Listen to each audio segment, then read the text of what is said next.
Hello student, आज આપણે ધોરણ 12 કેમિસ્ટ્રી ચેપ્ટર નંબર 10 માં વિલોપન પ્રક્રિયા વિશે ભણીશું।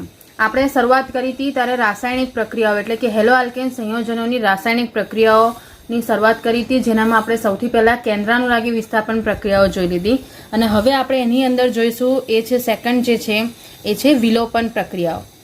વિલોપન પ્રક્રિયાઓ અને વિસ્થાપન પ્રક્રિયાઓનો જો મેન વસ્તુ ડિફરન્સ જો સમજીએ તો એક રીતે જોવા જઈએ તો એ બંને વસ્તુ સરખી જ થઈ જાય છે। બંનેમાં તમારા એક અણુ જે છે એની જગ્યાએ બીજો અણુ ગોઠવાઈ જાય છે, પણ વિલોપન પ્રક્રિયાઓમાં જો કન્સિડર કરો છો તો વિલોપન પ્રક્રિયામાં જે પણ એક સંયોજનમાંથી એક હેલોજન એટલે કે હેલો આલ્કેન સંયોજનની વાત કરીએ તો એક હેલોજન ને એની સાથે સાથે એક હાઇડ્રોજન પણ રિમૂવ થાય છે। જ્યારે વિસ્થાપન પ્રક્રિયાઓમાં ફક્ત અને ફક્ત હેલોજન હતો એ શિફ્ટ થઈ જતો હતો અને એની જગ્યાએ કોઈ નવો ક્રિયાશીલ સમૂહ એડ થઈ જતો હતો। અહીંયા જ્યારે વિલોપન પ્રક્રિયાઓની વાત કરીશું તો એનામાં જે સૌથી મેન જે પ્રક્રિયા જે છે એને આપણે કહીશું બીટા વિલોપન પ્રક્રિયા। આ બીટા વિલોપન પ્રક્રિયા જે છે એ ખરેખર જો કહેવા જાઓ તો એ ડીહાઇડ્રોહેલોજિનેશન પ્રક્રિયા છે। ડીહાઇડ્રોહેલોજિનેશનનો મતલબ શું થઈ જાય? એક સાદી સિમ્પલ વસ્તુ સમજીએ। તમને ખાલી હાઇડ્રોહેલોજિનેશન આપ્યું હોય તો એ કહેવાય કે હાઇડ્રોજન અને કોઈ પણ હેલોજનનો ઉમેરો છે, પણ જો તમને ડીહાઇડ્રોહેલોજિનેશન કહે છે તો એનો મતલબ કે એક હાઇડ્રોજન અને એક હેલોજન દૂર થાય છે। આ જે વસ્તુ થઈ છે એ દર્શાવે છે કે અહીંયા જ્યારે પણ કોઈ પણ જેમ કે ડિહાઇડ્રેશન કહેશો તો એનો મતલબ થાય છે કે એનામાંથી પાણીનું અણુ દૂર થાય છે। ડિહાઇડ્રોહેલોજિનેશન કીધું મતલબ કે એનામાંથી એક હાઇડ્રોજન અને એક હેલોજન દૂર થાય છે। આ જે બીટા વિલોપનની પ્રક્રિયા છે એ બીટા વિલોપનની પ્રક્રિયા માટે આપણને સૌથી પહેલા સમજવું જોઈએ કે આ બીટા શબ્દ ક્યાંથી આવ્યો। તો જ્યારે તમારી પાસે કોઈ એક સંયોજન હોય, સપોઝ કે મારી પાસે આ સંયોજન છે, તો એ સંયોજનમાં હેલોજન જે જોડાયો છે એ કાર્બન જે છે એ કાર્બનને શું કહેવાય? Alpha carbon. એની બાજુનો જે કાર્બન છે એને શું કહેવાશે? Beta carbon. અને સપોઝ કે એનાથી આગળ હોય ત્રીજો કાર્બન પણ હોય તો એ જે છે એ કાર્બનને શું કહેવાશે? ગેમા। એવી રીતે જેમ જેમ જાઓ છો એમ એ વસ્તુ આગળ જતી જાય, પણ અહીંયા આપણે જે મેન વસ્તુ કન્સિડર કરવાની છે એ છે આ બે જ કાર્બન તમારે આવશે સિલેબસમાં, આલ્ફા કાર્બન અને બીટા કાર્બન। તો બીટા વિલોપન પ્રક્રિયાનો મતલબ એવો થયો કે આની અંદર એક હેલોજન તો જશે પણ બીટા કાર્બન ઉપર રહેલો હાઇડ્રોજન પણ દૂર થાય છે। તો અહીંયા જ તમને એ વસ્તુ ખબર પડી ગઈ કે બીટા વિલોપન પ્રક્રિયા કયા સંયોજનોમાં થાય એવો સવાલ પૂછાય તો એનામાં ધ્યાન રાખવાનું કે જે સંયોજનમાં બીટા કાર્બન ઉપર હાઇડ્રોજન હશે, બીટા કાર્બન પર હાઇડ્રોજન હોય તે જ સંયોજન બીટા વિલોપન પ્રક્રિયા દર્શાવી શકે છે। જો એની અંદર બીટા કાર્બન ઉપર હાઇડ્રોજન ન હોય એવું કોઈ પણ સંયોજન તમારું બીટા વિલોપન પ્રક્રિયા દર્શાવી શકે નહીં। સપોઝ કે મારી પાસે આ સંયોજન છે,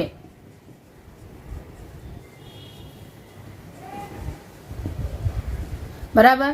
હવે આ જે છે એની અંદર તમે દેખશો તો બીઆર જેના પર જોડાયું છે એ આલ્ફા, એની બાજુવાળો કાર્બન બીટા। તો અહીંયા તમે જોઈ શકો છો કે અહીંયા બીટા કાર્બન ઉપર હાઇડ્રોજન આવેલો નથી, તો આ જે સંયોજન છે એ બીટા વિલોપન પ્રક્રિયા દર્શાવી શકે નહીં। તો બીટા વિલોપન માટેનું એની શરત યાદ રાખવાની। આની અંદર થશે શું? બીટા વિલોપન પ્રક્રિયાઓમાં તમારે એક સામાન્ય સિમ્પલ પોટેશિયમ હાઇડ્રોક્સાઇડ અને એનું પણ આલ્કોહોલીય દ્રાવણ કન્સિડર કરવાનું છે। તો જ્યારે તમારી પાસે કોઈ પણ આલ્કોહોલ હોય, સપોઝ કે આપણી પાસે આ આલ્કોહોલ છે, બીઆર લઈ લઈએ આપણે, એની પ્રક્રિયા કોની સાથે કરવાની છે? આલ્કોહોલીય KOH સાથે કરવાની। આલ્કોહોલીય KOH મતલબ KOH નું દ્રાવણ તમારે આલ્કોહોલમાં બનાવવાનું છે। એવું જ્યારે પ્રક્રિયા તમે કરશો ત્યારે એનામાંથી જેમ કીધું એમ કે પહેલો હેલોજન અને બીટા કાર્બન ઉપરથી એક હાઇડ્રોજન રિમૂવ થાય અને એના આધારે તમને નિપજ શું મળી જશે? તો એક આલ્કીન મળે।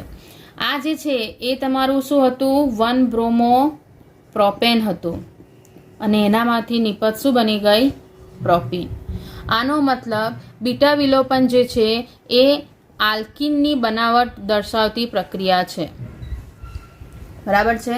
આનામાં તમારે નિપજ જે છે હંમેશા દ્વિબંધ ધરાવતી નિપજ મળી જશે, એટલા માટે આની અંદર તમે એવું કહી શકો છો કે આલ્કીન હેલો આલ્કેન સંયોજનમાંથી આલ્કીન બનાવવા માટેની પદ્ધતિ છે. આની અંદર બીજી એક વસ્તુ એક પ્રોબ્લેમ થઈ. એક પ્રોબ્લેમ એ મતલબ તમે અહીંયા જો આવું કન્સિડર કરો છો કે સપોઝ કે જે બીઆર છે એટલે કે જે હેલોજન ગ્રુપ છે એ એવા એક કાર્બન ઉપર જોડાયો છે જેને આપણે આલ્ફા તો કીધું પણ એની આજુબાજુ બીજા 2 બીટા કાર્બન જોવા મળે છે. તો પછી આપણી પાસે વિચારવા જેવું રહ્યું કે હું કયા બીટા કાર્બન ઉપરથી હાઇડ્રોજનને દૂર કરીશ. તો એના માટે જ્યારે આ બીટા વિલોપનની પ્રક્રિયા એવા કોઈ સંયોજનમાં થાય છે જ્યાં 2 બીટા કાર્બનની હાજરી રહેલી હોય તો એનું નિવારણ કરવા માટે જેટસેવ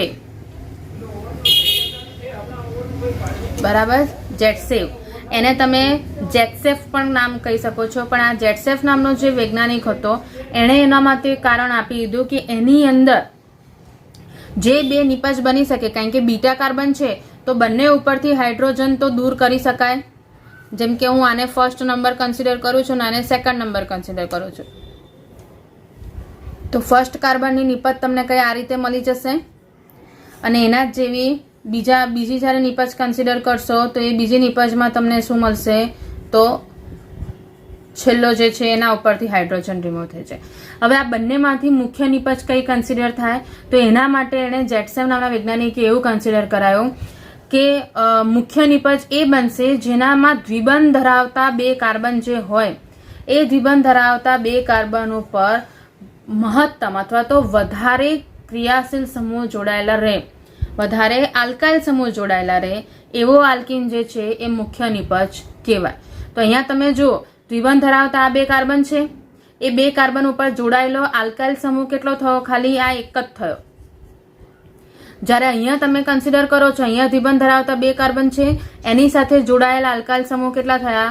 2 થયા. મતલબ અહીંયા એવો આલ્કીન તમારે કન્સિડર કરવાનો છે કે એની અંદર વધારેમાં વધારે આલ્કાઇલ સમૂહ જોડાયેલા હોય એ એની શું બનશે? મુખ્ય નિપજ બને.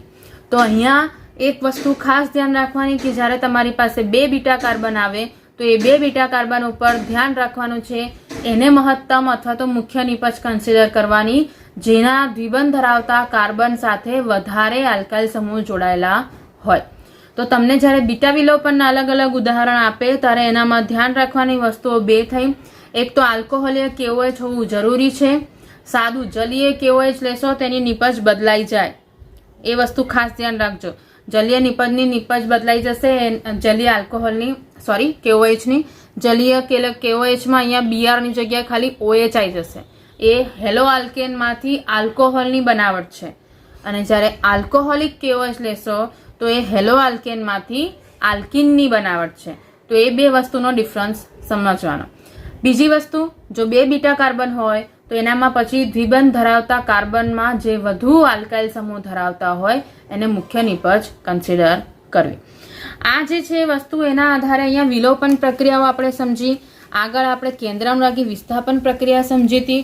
તો વિસ્થાપન અને વિલોપનનો જેમ મેં તમને ડિફરન્સ કીધો કે સાદો સિમ્પલ ડિફરન્સ જ્યારે કહો છો ત્યારે એટલી વસ્તુ આપણે કન્સિડર કરી શકીએ છીએ કે વિલોપન જે છે એની અંદર તમને આખો એ 2 અણુઓ દૂર થઈ જાય છે, એક હેલોજન અને બીજો હાઇડ્રોજન.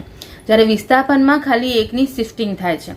જ્યારે આની કમ્પેર કરવામાં આવી ત્યારે એની અંદર આપણને એમ થાય કે કેવી રીતે તમે કન્સિડર કરી શકો છો કે કયું સંયોજન વિલોપન દર્શાવશે અને કયું વિસ્થાપન. તો એની અંદર એવી વસ્તુ છે કે તમારી પાસે કોઈ પણ સંયોજન આપી દો હોય એ સંયોજનની અંદર જે ઝડપથી પ્રક્રિયા કરશે જે રીતની એની પસંદગી લેવાની આવે છે. પસંદગી મતલબ તમને એવું કહેવામાં આવે છે કે જે પણ પ્રક્રિયક તમે લીધો છે સૌથી પહેલા તો શું આવી જાય? આલ્કાઇલ હેલાઇડ જે આપણો પ્રક્રિયક છે. આ આલ્કાઇલ હેલાઇડ જે છે એની અમુક ખાસિયતો જેમ કે એની અંદર તમે કહી શકો છો કે આ આલ્કાઇલ હેલાઇડ જે છે એની સાથે તમારો એનો સ્વભાવ, એનો બેઝ અથવા તો કેન્દ્રાનુરાગી પ્રક્રિયક. બેઝ એટલે હમણાં આપણે આલ્કોહોલીય KOH લીધો એ તમારો શું કહેવાય? બેઝ કહેવાય. એ આલ્કોહોલીય અથવા તો કેન્દ્રાનુરાગી પ્રક્રિયક.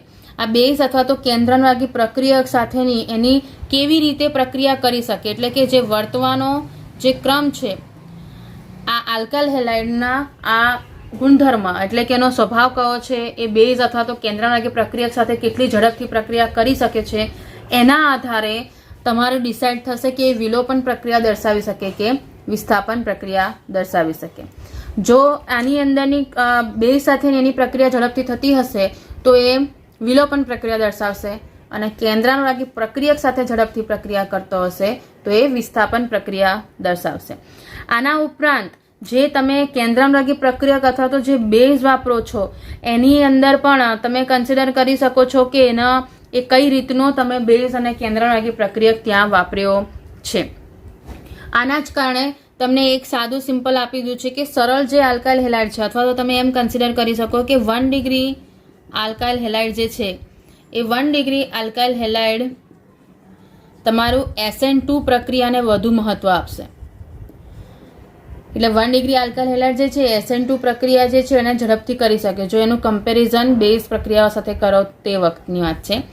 જ્યારે એની સામે 2 ડિગ્રી આલ્કાઇલ હેલાઇડ હશે એ બેઝ અથવા તો SN1 SN2 બંને પ્રકારની પ્રક્રિયાઓ સાથે વર્તી શકે છે.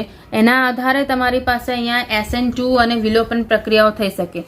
SN1 માટે તો આપણે જાણીએ છીએ કે 2 ડિગ્રી આલ્કાઇલ હેલાઇડ, SN2 માટે પણ બંને માટે તો વચ્ચે જ આવે છે. જ્યારે 3 ડિગ્રી આલ્કાઇલ હેલાઇડ માટે કન્સિડર કરશો તો એ બેઝ અથવા તો SN1 પ્રક્રિયાને જે છે વધુ મહત્વ આપશે. આ જે વસ્તુ થઈ છે એની અંદર આપણને ખાલી કમ્પેરિઝન આપ્યું છે કે વિસ્થાપન અને વિલોપન પ્રક્રિયાઓ જ્યારે એક સાથે થતી હોય કોઈ એક સંયોજનમાં તો એ કોને વધુ મહત્વ આપશે. તો એનામાં તમને આ એક આપી દીધું છે કે 1 ડિગ્રી આલ્કાઇલ હેલાઇડ હોય તો એ SN2 એટલે કે વિસ્થાપન પ્રક્રિયાને વધુ મહત્વ આપશે, વધુ અગ્રિમતા આપશે એમ કહી શકો છો. જ્યારે 2 ડિગ્રી માટે વિલોપન અને વિસ્થાપન બેમાંથી કોઈ પણ એ ચૂઝ કરી શકે છે. સેમ 3 ડિગ્રી માટે પણ એ જ વસ્તુ થયું કે વિલોપન અથવા તો વિસ્થાપન કોઈને પણ મહત્વ આપી શકે છે. હવે આપણે આગળ વાત કરીશું ત્રીજી જે રાસાયણિક ગુણધર્મ છે. એ ત્રીજો રાસાયણિક ગુણધર્મ જે આવશે એ આવશે ધાતુઓ સાથેની પ્રક્રિયા.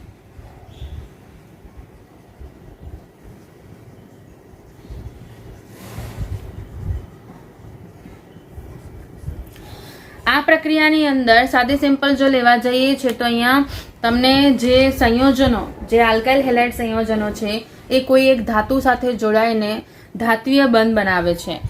એને તમે એમ કન્સિડર કરી શકો છો કે કાર્બન અને એક ધાતુ વચ્ચે બંધ બન્યો, અને જે એ બંધ હશે એ કયા પ્રકારનો બંધ હશે તો એ સહસંયોજક પ્રકારનો બંધ બની જાય. અને સહસંયોજક આ જે બંધ બન્યો છે એના આધારે એને કાર્બ ધાત્વીય સંયોજનો પણ કહેવાય છે કે જેની અંદર જે સંયોજન છે એ ધાતુ સાથે જોડાઈ શકે છે. આ જે માહિતી હતી એ સૌથી પહેલા ગ્રિગ્નાર્ડ નામના વૈજ્ઞાનિકે આપી હતી, અને એટલા માટે એને ગ્રિગ્નાર્ડ પ્રક્રિયક આપ્યો જે પ્રક્રિયક એને બનાવ્યો હતો. જેમ કે હમણાં સાદી સિમ્પલ વાત કરીએ કે તમારી પાસે કોઈ એક હેલાઇડ સંયોજન છે એની એક ધાતુ સાથે હું પ્રક્રિયા કરું છું એટલે કે Mg મેગ્નેશિયમ ધાતુ સાથે પ્રક્રિયા કરી. આની અંદર માધ્યમ જરૂરી છે કે શુષ્ક રાખવામાં આવે, કારણ કે જ્યારે તમે પ્રક્રિયા કરો છો આની કન્સિડર એવું કરી શકાય છે કે જે ભેજનું પ્રમાણ જે છે એ જે તમારે ભેજ જે છે સંપૂર્ણપણે દૂર કરવો પડે તો જ આ ધાતુ અને હેલાઇડ વચ્ચેની પ્રક્રિયા થઈ શકે છે. તે એના માટે જ એનામાં શુષ્ક ઇથરનું માધ્યમ રાખવામાં આવે છે. જ્યારે આ વસ્તુ થશે ત્યારે એની અંદર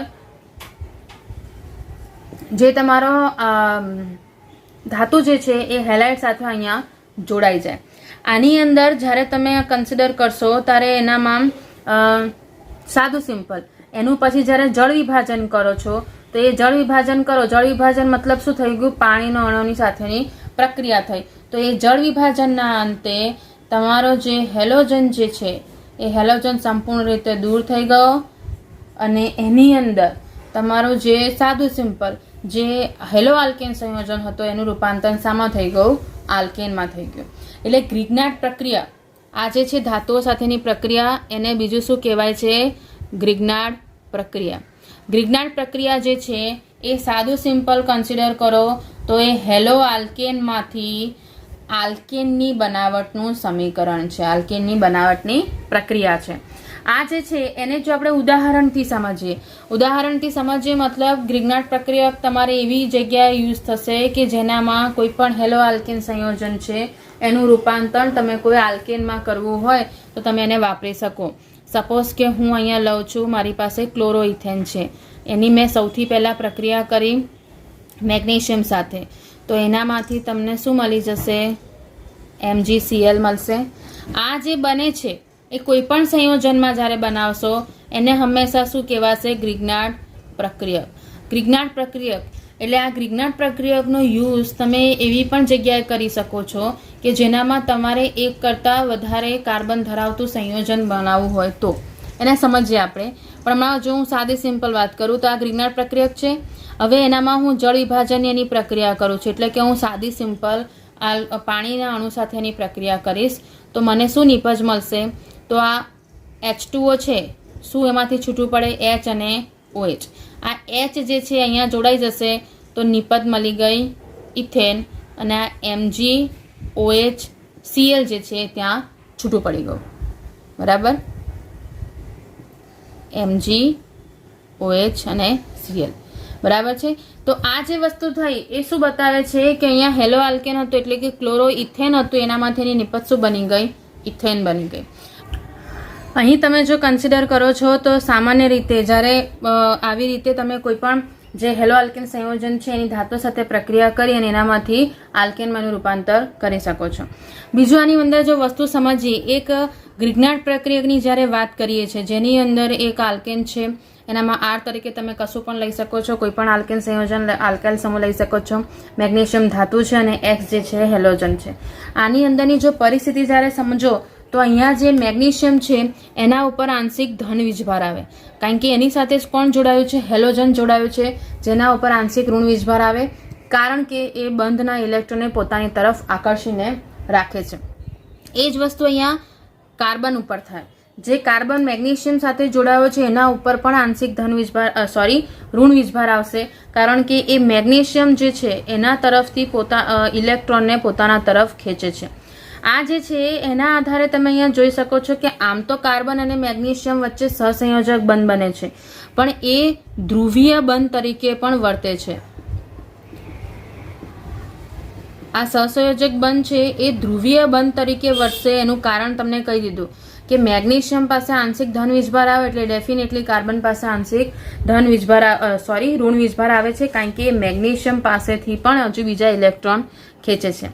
આ જે છે આ એક સામાન્ય માહિતી હતી અને એના જ આધારે તમે એવું પણ કહી શકો છો કે ગ્રિગ્નાર્ડ પ્રક્રિયકની એટલી બધી પ્રતિક્રિયાત્મકતા છે કે એ કોઈપણ પ્રોટોનના કોઈપણ સ્ત્રોત સાથે પ્રક્રિયા કરી હાઇડ્રોકાર્બન બનાવી શકે છે. પ્રોટોનના સ્ત્રોત એટલે એનામાં પાણી આવી જાય, કોઈ આલ્કોહોલ છે, એમાઇન છે, જેનામાં એ પૂરતા એસિડિક છે એટલે એનામાંથી એમના અનુવર્તી હાઇડ્રોકાર્બનમાં એ રૂપાંતર કરી શકે છે. તો આ થઈ તમારી ધાતુ સાથેની પ્રક્રિયા. આ પહેલી પ્રક્રિયા જેનામાં તમે ગ્રિગ્નાર્ડ સાથે પ્રક્રિયા બતાવી શકો છો, એટલે ધાતુ સાથેની પહેલી પ્રક્રિયા હતી ગ્રિગ્નાર્ડ પ્રક્રિયક. હવે આપણે બીજી ધાતુ સાથેની પ્રક્રિયા સમજીએ. એ બીજી પ્રક્રિયા જે છે એ તમારી આવશે વુડ્સ પ્રક્રિયા.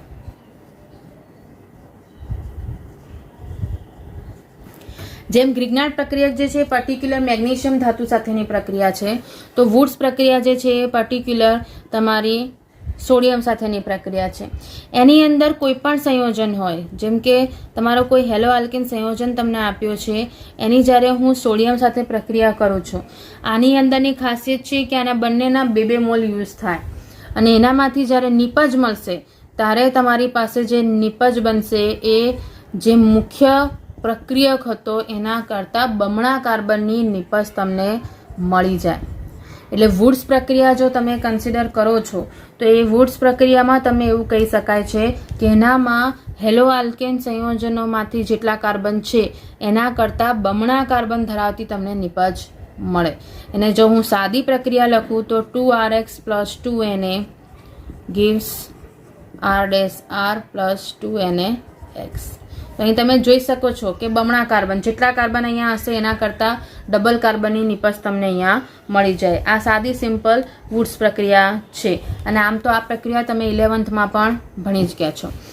આમ અહીંયા તમે જોવા જાઓ તો તમારી પાસે જે પ્રક્રિયાઓ થઈ એ પ્રક્રિયાઓમાં તમે જો યાદ કરી લો તો એ કઈ પ્રક્રિયાઓ આપણે હમણાં સમજી, જે નામના આધારે જો સમજી હોય તો પહેલી આજે જે જોઈ એનામાં તમારી પાસે આવી બીટા વિલોપન પ્રક્રિયા.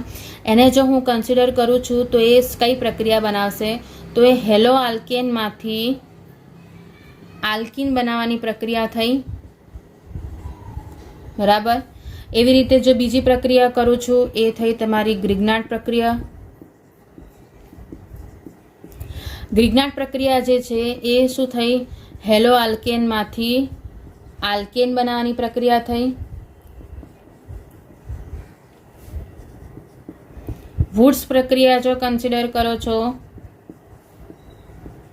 તો એ થઈ હેલો આલ્કેનમાંથી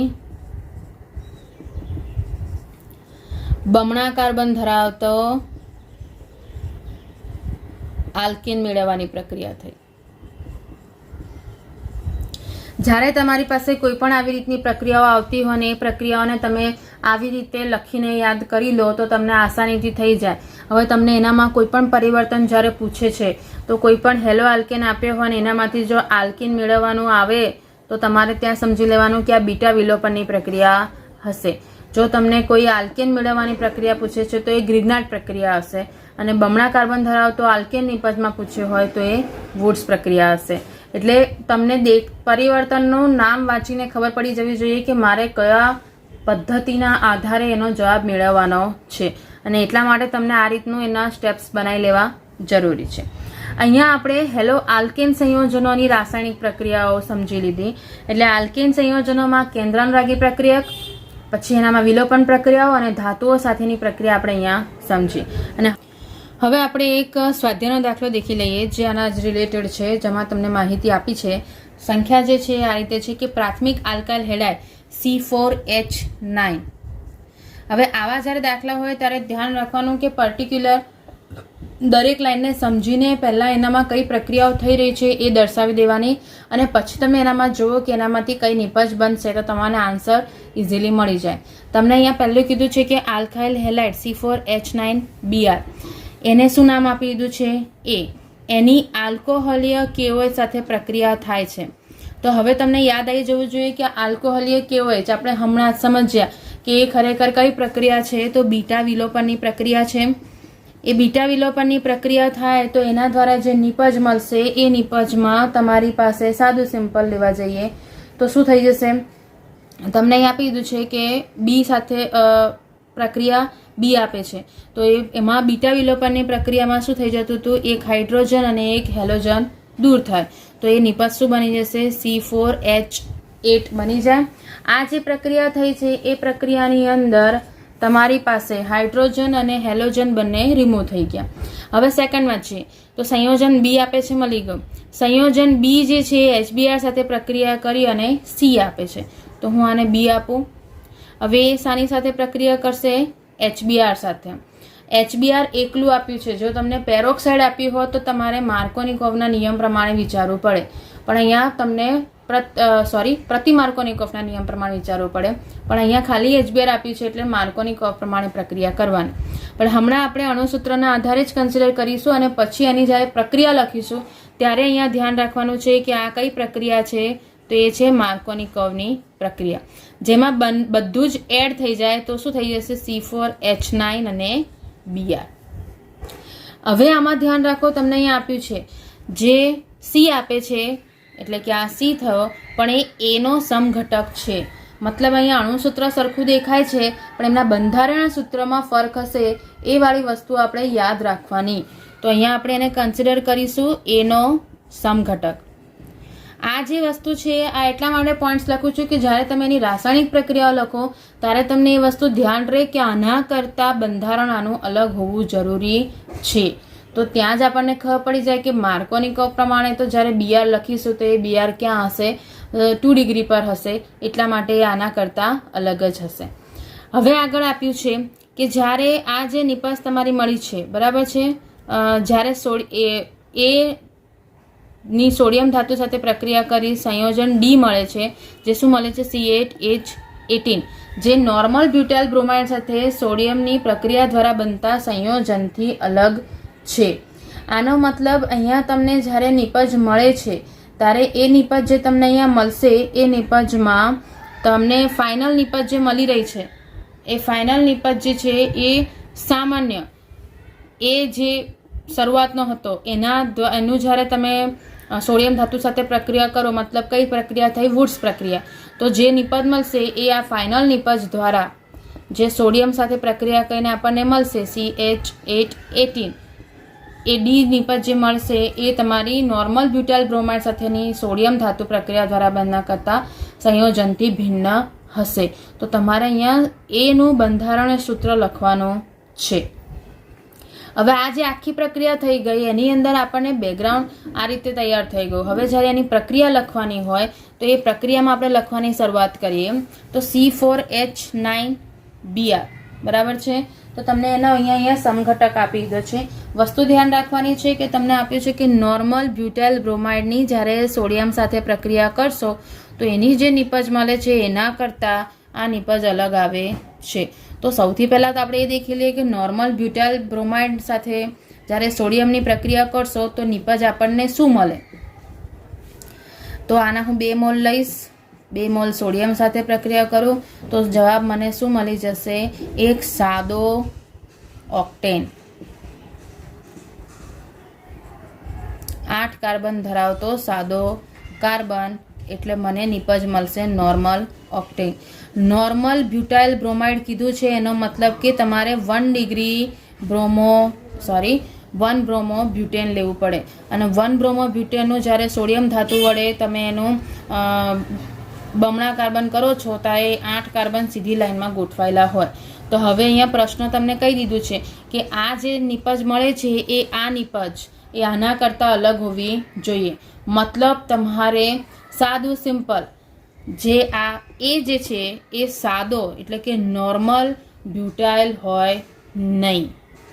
વસ્તુ સમજ પડી ગઈ? તમે અહીંયા સમજી શકો છો કે અહીંયા તમને કીધું કે જે નોર્મલ બ્યુટાઇલ બ્રોમાઇડ છે એના દ્વારા સંયોજનથી જે નિપજ બને છે એ નિપજ આના કરતાં અલગ છે. અહીંયા જ આપણે સીધું કીધું હતું કે સીનું જ્યારે જવાબ લાવો છો તો એ સી જે છે એ સીની નિપજ જે ડી બની છે એમાં સી જે છે એ સી કોનો સમઘટક હતો? એનો. મતલબ અહીંયા સીનું જે બંધારણ હશે એ આ એ કરતાં અલગ હશે. તો અહીંયા મારે તો ફાઇનલ નિપજ જોઈએ છે એટલે એ જે છે એ નોર્મલ બ્યુટાઇલ બ્રોમાઇડ હશે અને સી જે છે એ નોર્મલ બ્યુટાઇલ બ્રોમાઇડ હોય નહીં, કારણ કે મારે તો સીમાંથી બનાવવું હતું એટલે મેં પહેલાં ભૂલ કરી. અહીંયા એ જે છે એનું નોર્મલ બ્યુટાઇલ બ્રોમાઇડ જેવું બંધારણ હશે, જ્યારે એનો સમઘટક બન્યો તો એ નોર્મલ હોય નહીં. અને એટલા માટે જ્યારે તમે એની પ્રક્રિયાઓ લખશો તો એ પ્રક્રિયાઓમાં તમારે જે C4H9Br જે છે એ કયો હોવો જોઈએ? સાદો આલ્કાઇલ બ્રોમાઇડ, બ્યુટાઇલ બ્રોમાઇડ. એની પ્રક્રિયા હવે હું કોની સાથે કરીશ? Alcoholic KOH. એટલે સપોઝ કે આ મારો એ છે, એને આલ્કોહોલિક KOH સાથે પ્રક્રિયા કરી છે તો એને બીટા વિલોપનના આધારે એની જે નિપજ મળશે એ તમને આ રીતે મળી જશે. એની પ્રક્રિયા કોની સાથે કરવાની છે? HBr સાથે કરીશ તો માર્કોનિકોવના નિયમ પ્રમાણે તમને નિપજ આ રીતે મળશે BrCH3. આ તમને નિપજ મળી ગઈ જેને આપણે શું કહીશું? સી. હવે જે તમને કીધું હતું એ કે સોડિયમ સાથે પ્રક્રિયા કરવાની છે તો આના પણ હું 2 મોલ લઈશ. આ પ્રક્રિયાને હું અલગથી લખી કાઢું. CH3 CH2 CH. CH3 ને ઉપર લખી અને Br ને હું અહીંયા લખું છું. આ 2 મોલ લીધા, 2 મોલ સોડિયમના લીધા. તો જ્યાં જે જગ્યાએ બ્રોમિન છે એને આપણે અહીંથી દૂર કરી દઈએ અને બાકીનું આપણે અહીંયા જોઈન્ટ કરી લઈએ. તો મારી પાસે કંઈક આ રીતે નિપજ થશે. બરાબર. તો આ નોર્મલ ઓક્ટેન નથી પણ ખરેખર શું થઈ ગયું? 3,4 ડાયમિથાઇલ હેક્સેન. ક્લિયર? સંખ્યા બરાબર સમજવી પડે તો એનામાં તમને એવું કીધું છે કે જ્યારે એ સોડિયમ ધાતુ સાથે પ્રક્રિયા કરી સંયોજન ડી આપે છે તો જે નોર્મલ બ્યુટાઇલ બ્રોમાઇડ સાથેની સોડિયમની પ્રક્રિયા કરતાં મળતી નિપજ કરતાં ભિન્ન છે. જો હું નોર્મલ બ્યુટાઇલ બ્રોમાઇડ સાથેની પ્રક્રિયા કરું છું, જ્યારે સોડિયમ, અહીંયા ખરેખર સંખ્યામાં ભૂલ છે, અહીંયા એની જગ્યાએ સી છે. આ સીની જ્યારે સોડિયમ ધાતુ સાથે પ્રક્રિયા કરો છો એટલે આપણને ડી મળ્યો. આ આપણો શું મળી ગયો? ડી. આ સી હતો. તો સીની જ્યારે સોડિયમ ધાતુ સાથે જે પ્રક્રિયા કરી નિપજ તમને શું મળી? ડી. આ નિપજ જ્યારે તમે એ સંયોજનની સોડિયમ સાથે પ્રક્રિયા કરો અને એના દ્વારા જે નિપજ મળે છે એના કરતાં અલગ હોવી જોઈએ. તો જ્યારે એની જ્યારે મેં નિપજ બનાવી હતી તો આપણે જોયું હતું કે આપણને શું મળ્યું હતું? નોર્મલ ઓક્ટેન મળ્યું હતું. અને અહીંયા આપણને નિપજ શું મળે છે? 3,4 ડાયમિથાઇલ હેક્ઝેન મળે છે. તો એ નોર્મલ ઓક્ટેન કરતાં અલગ આવી ગયું. એટલા માટે ફાઇનલ એનું બંધારણીય સૂત્ર તમને શું મળશે? 1 બ્રોમો બ્યુટાઇલ, મતલબ કે સાદો 1 બ્રોમો બ્યુટેન, એટલે કે સાદો butyl bromide, normal butyl bromide એ તમારું નિપજ છે. અને આ એની આખી રાસાયણિક પ્રક્રિયાઓ થાય. ધ્યાન રાખવાનું છે, આમાં ખાલી ટ્વિસ્ટિંગ તમને છેલ્લે આપ્યું છે કે જે તમારો એ જે છે એનો નિપજ તમારી સીની નિપજ જેવી હોવી જોઈએ નહીં. એટલે જ્યારે એની પ્રક્રિયા કરો અને સીની પ્રક્રિયા કરો સોડિયમ સાથે તો એ બંનેના જવાબ અલગ અલગ હોવા જોઈએ. એ આ દાખલાનું ટ્વિસ્ટ હતું. આમ આવી રીતના સવાલ તમને એક્ઝામમાં પણ પૂછાય છે, જેની અંદર તમને એ આપ્યું હોય, બી આપ્યું હોય, એમાંથી સી બને છે અને એવી રીતે તમને સંબંધ લખીને આપ્યો હોય અને એ તમારું એક રીતનું પરિવર્તન જ છે. તમારે એને ખાલી શબ્દોને સમજી અને એનું પરિવર્તન તમારે અહીંયા બનાવી દેવાનું છે. તો ત્યાં તમારી પ્રક્રિયાઓએ વ્યવસ્થિત થઈ જાય.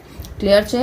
એના સિવાય તમે સ્વાધ્યાયના પરિવર્તનો જે આપ્યા છે હમણાં સુધી જેટલું ચાલ્યું છે એના આધારે એ પરિવર્તનોને સોલ્વ કરી શકો છો અને એનામાંથી જે પ્રોબ્લેમ્સ હોય એ તમે પૂછી શકો છો.